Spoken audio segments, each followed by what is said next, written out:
Now we're going to shift towards Asia, and we're going to look at some of the leading indicators and some of the things that we've talked about in terms of why China might be slowing. And then we're going to look at global trade flows and what is trade flows really telling us. So here we're just going to kick off with Japan, and you can look at the imports and exports. So imports at the top, you can see that it was down 17.2%, and that was actually more than expectations. And exports were down 4.9%, again, greater than expectations. And the issue is really what is happening in the global, globe overall in terms of just movements of product.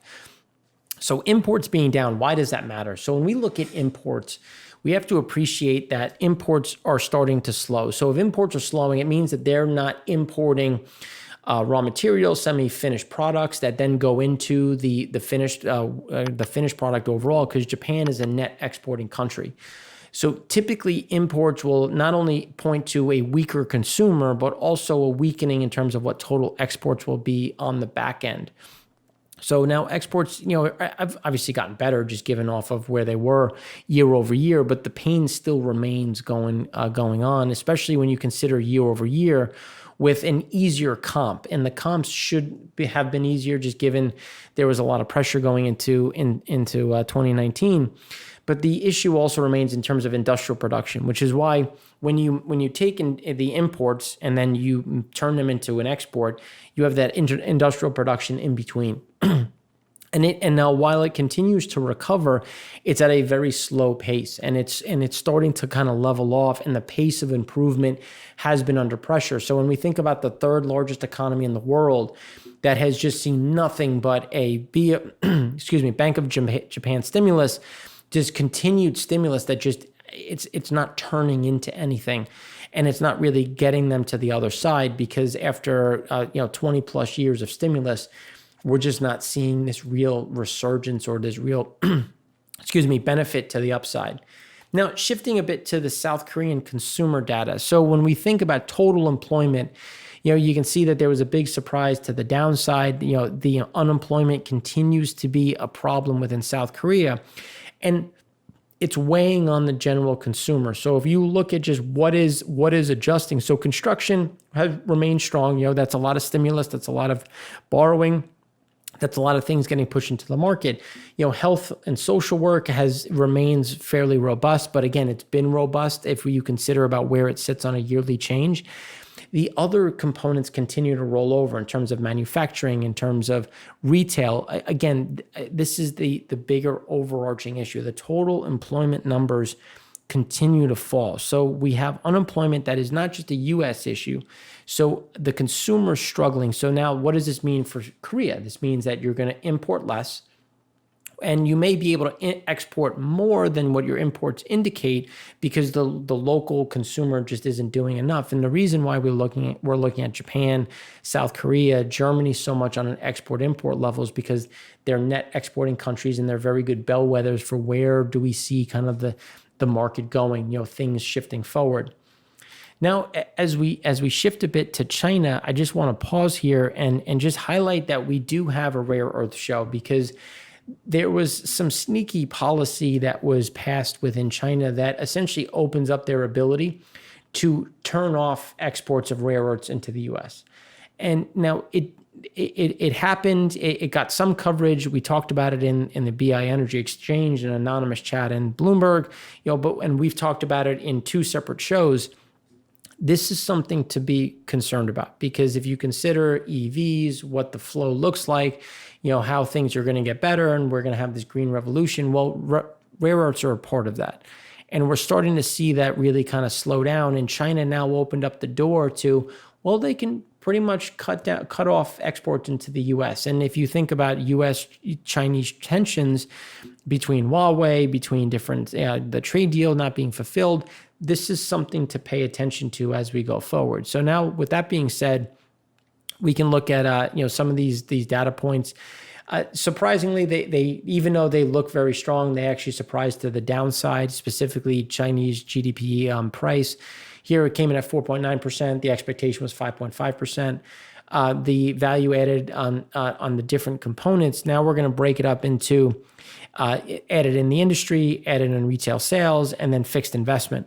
So the problem is you're starting to see some rollover where, the sales, retail sales continue to be a problem. As we talked about, even with Golden Week, things were relatively slow. And that's why we wanted to look at cumulative, because it picks up some additional holidays that might have been missed in previous years. And this is by looking at the cumulative, you see that there's that slowdown. Now, the industrial side is going to be a problem because, again, we saw the spike, and now we're starting to see some of this rollover in terms of export capacity, exports in terms of what can come out. And fixed investment is actually slowing, and that missed to the downside. So we're not seeing the same investment because the PBOC isn't lending as much. And we have to consider is, okay, well, what's happening with the PBOC not lending to the levels that were expected? And that's going to be an overarching issue, especially as we go forward. Now, I'm just going to touch on South Korea next, and then I'll dive into what this means for China, especially as we start looking at South Korea and Japan and how that integrates into China as a whole. So here, going through the first 20 days, everything kind of surprised to the downside, specifically on exports and imports on so far through October, where you have exports down after an increase. And again, it just speaks to an inherent slowdown in terms of what is happening in the global trading world. And here you can see imports, had a nice little increase and could show that, maybe next month might be a little bit better. But again, it's also a certain amount of, we've seen some inventories be built just because there's a concern about, well, what about a future increase in COVID? So maybe I'll import a little bit more versus what I'm actually able to export. So there's also going to be a certain amount of consistency and connections to make sure that people can be relatively stable. Now, as we look at the new debt financing, so again, when you think about South Korea, Japan, their relationships with Asia, new debt financing, the Chinese net bond borrowing slumped to a 1-year low. And the PBOC isn't lending to the levels it has in the past. And we've talked about, we actually had I thought it was a very good report in the beginning of January, where we really looked at China and said, look, this is why China can't stimulate on the same level. This is why things are going to be a problem. And you're starting to see that come up where a lot of the things that we kind of called for in January, December to January, as we were, we became neurotic about COVID as early as December 27th and really increased through January as it this being a real problem. So we wrote this with the idea of that being in mind. And it's all starting to come to pass in terms of the pressure of continuing these borrowing patterns as the just inherent level of just poorly bad debt expense. Even though they've tried to take as essentially reserves to zero, they're just not seeing that push through. And when you think about investment, land sales typically kind of point to where are we going to see more investment? Where are land sales increasing? And we're seeing actually a slowdown in August, which accelerated into September, where we're just seeing that big slowdown of inherent land sales overall, which again is going to limit investment. It's going to limit just total new generation of just GDP, which is going to be really hard to make up. Like the Chinese government or the CCP can only make up so much, especially as we go forward and we look at, well, what is going to happen? Where is that GDP growth or that GDP unit going to be generated? And it's just not. It doesn't look pretty in the Chinese backdrop. And now when we consider about what has happened with the semiconductor side, it's important to appreciate the number of enterprises that have been gotten subsidies to become semiconductor companies, because the idea is China wants to be self-sufficient. If you think about Huawei and the issues coming from not only just Europe, but the US, Japan, South Korea, they need to generate their own semiconductors, their own chips, their own technological components. And there's a significant amount of these that may be prop companies, may not be real companies. And this is going to be a bigger issue in terms of, okay, well, what happens if they can't sell chips the same way or the final product? what is that going to do for the overall weight? Because the CCP and the PBOC has given many of these companies, some form of borrowing, some form of debt, which could become a huge overhang and or just a lead balloon if you consider about where is that GDP growth really going to come from. And this is where we're going to wrap up on this specific topic, is when we look at new loan rates and where are the loans going, the weighted average loan rate, percentage overall, and you can see that things are starting to kind of trend to the downside. And again, the rates have been protected even at these rates, at the weighted average. We're just not seeing that turnover. We're not seeing the demand for the new debt because people are already sitting on so much debt. So how I already have to pay back what I have. How can I borrow more? And what am I actually investing in?